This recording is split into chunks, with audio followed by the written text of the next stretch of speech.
Alors, bonjour tout le monde. Bah voilà, je décide de faire cette vidéo. Après le stage de préparation des éléphants à Marbella en Espagne, et après 5 jours de préparation, bah Faye a pu voir un peu l'état de forme de tout un chacun et l'équipe a pu faire quelques séances d'entraînement et pas mal de séances de préparation. Et bah, il faut savoir que il y a différents types de préparation. Et il y a préparation de début de compétition. Et il y a la préparation des championnats. Il y a la préparation il y a la préparation hivernale. Et voilà, donc actuellement on est en mode préparation hivernale. Et en plus en vue d'une compétition internationale. Donc c'est pas pareil que faire une préparation de championnat euh, en début de saison ou soit faire une préparation d'hivernal simple pour un championnat. Là, il y a deux combinaisons. On combine à la fois une préparation hivernale et une préparation de compétition. Donc, qui de compétition dire vous êtes amené à jouer tous les 3 jours un match, ce qui équivaut à 10 jours. 10 jours, 3 matchs en 10 jours. C'est énorme. C'est énorme quand même. Donc, il faut déjà préparer les muscles, il faut déjà préparer les athlètes à pouvoir répéter un peu euh, les efforts. Donc, sur ça, Faye et son équipe, ils ont travaillé à ce que l'équipe puisse être prête pour pouvoir donner le meilleur d'elle-même euh, en phase de compétition. Et surtout, moi, ce que j'ai aimé, c'est surtout la fin de la préparation.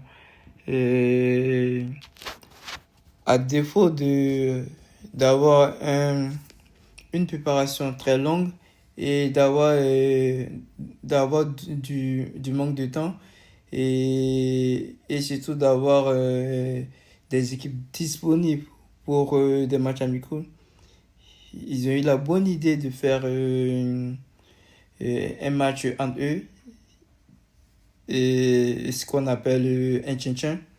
Donc, le Tchétchène, c'est une bonne prépa aussi. C'est une très très bonne prépa. Parce que jouer entre vous, et c'est pas du tout facile. C'est pas du tout facile parce que jouer avec quelqu'un qui te connaît déjà, c'est encore plus difficile que jouer avec quelqu'un qui te connaît pas. Tu peux lui surprendre par tes actes, par tes gestes et autres, par pas mal de trucs. Mais pour quelqu'un qui te connaît, c'est pas du tout facile. Donc du coup, ils ont fait un bon tchin pour finir le championnat. Et moi, j'ai énormément apprécié le tchin et qui a donné la victoire à l'équipe de Alain Guamene, c'est-à-dire les Oranges, et dirigé par Alain Guamene, qui ont battu le blanc de Guy Demel. Donc, c'était un bon tchin. Et déjà, je pense que ça a permis à l'équipe à l'équipe et aux joueurs de voir un peu et, des certitudes et aussi de voir des lacunes. Mais mon petit hic, c'est de ne pas avoir de ne pas avoir Indica dans l'équipe. Et je sais pas s'il a eu un petit bobo ou quoi, mais je sais pas, mais bah, sûrement qu'ils ont voulu l'aménager. Et en lieu de place, ils ont fait jouer Diomandé. Bah, on espère que c'est pas très grave parce que même si c'est bien de mettre la concurrence, mais quand même, Indica, c'est une assurance pour notre défense. Donc, du coup, on aimerait le voir et durant la compétition. On a vu aussi que Yann Diomandé aussi, il a fait un très très bon match et qui a fini par mettre un but.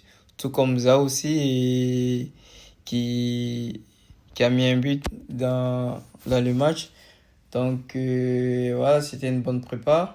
Et voilà, j'ai trouvé ça vraiment super. J'ai trouvé ça vraiment super que, qu'ils ont eu l'idée de faire ce tchin en fait. Donc la CAN c'est bientôt et les éléphants ont pratiquement tout pour pouvoir aller loin dans cette compétition. Et surtout quand on prend un peu nos adversaires, on a vu il y a tout récemment il y a Mozambique, la Mozambique qui a joué un match amical contre contre l'Angola et ils ont perdu 4-0. Ils ont perdu 4-0 le match amical.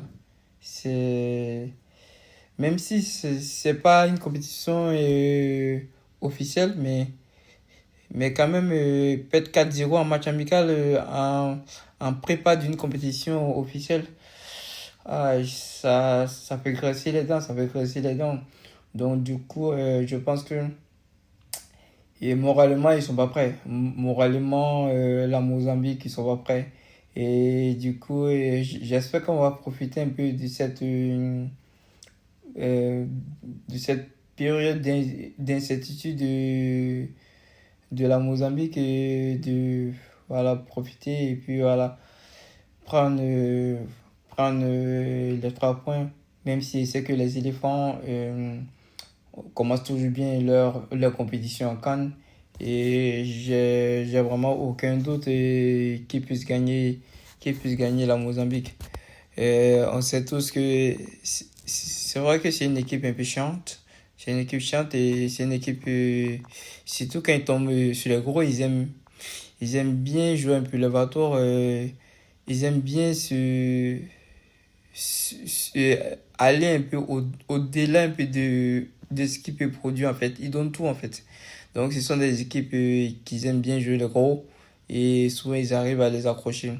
Mais la Côte d'Ivoire souvent a très souvent cette manière de et d'une manière générale, on sait très bien gérer les petits. Même si souvent, quelques rares fois, ça nous arrive de trébucher face aux petites équipes. Mais d'une manière générale, la Côte d'Ivoire gère bien ses matchs face aux petites équipes. Bah, après, ça serait pas des victoires vraiment écrasées, mais bon, après, ça reste quand même une victoire. Donc voilà, on est on est une équipe pour aller très très loin dans cette compétition. Et en plus, les dernières nouvelles qui vont amener Faye à revoir un peu sa tactique. Et même si il le fait déjà, c'est l'absence de Haller. Haller qui s'est blessé et qui finalement ne pourra pas participer à la CAN. Donc logiquement, il a été remplacé par Guessant. Et Guessant qui était en réserve. Donc voilà, il remplace un attaquant qui remplace un autre attaquant. C'est tout à fait normal. C'est vrai qu'on sait que Guessant, c'est pas un grand buteur. Mais j'ai l'impression que il est en train de progresser, de s'adapter surtout au football africain, mais aussi au football libanais. Et vous savez, nous, on a un style de jeu. La Côte d'Ivoire a une culture de jeu. Et notre culture de jeu est surtout provient de notre football de rue qui est le Maracana. Et quand vous regardez, euh, la plupart des équipes, ils ont un football très athlétique. Ils ont un football très athlétique. Quand on prend le Mali et l'Afrique du Sud, le Sénégal, c'est le style de football français. C'est très athlétique, ils courent énormément, ils ont une débauche d'énergie colossale. Ils courent énormément sur le terrain. Et la Côte d'Ivoire, la différence de la Côte d'Ivoire, on n'a pas ce style de jeu, on n'a pas ce football athlétique. on est un football avec un rythme cassé. Un peu à notre image, c'est-à-dire on n'est pas pressé pour faire les choses, on prend notre temps pour bien faire les choses. Donc, c'est un rythme un peu spécial. On prend le temps de construire les choses, on prend le temps de bien planifier les choses et avancer ainsi. Donc, ça cause énormément de problèmes et aux adversaires et c'est pénible. C'est vraiment pénible pour eux de jouer contre nous parce que euh, forcément, à force de courir, à force de courir de gauche à droite, au bout d'un moment, forcément, ils vont s'épuiser. Et nous, comme on temporise, on aime bien temporiser le jeu et souvent lever le niveau du jeu. Donc, voilà, au moment opportun, on les prend à défaut et ben voilà, on prend toujours le dessus et la majorité des cas. C'est, c'est une, c'est une très belle culture, c'est amélioré et c'est amélioré du simple côté qu'on peut mettre juste un peu de rythme et euh, un peu de rythme et aussi un peu et que ça soit un peu athlétique, que ça soit un peu athlétique, mais pas trop parce que si on veut jouer vraiment athlétique comme eux, on va pas pouvoir on va perdre notre culture.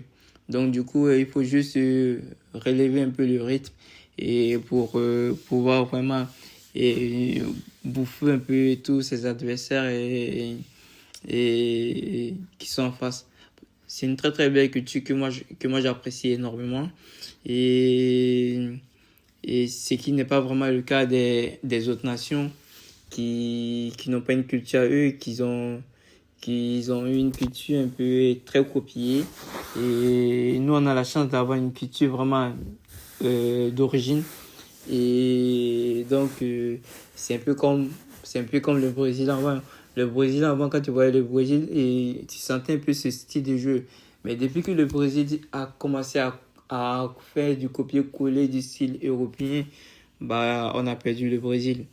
Donc c'est un peu ça, faut pas que les éléphants et la Côte d'Ivoire commencent à copier les Européens, mais il faut qu'on reste vraiment dans notre culture de jeu pouvoir progresser et dominer l'Afrique et pourquoi pas le monde.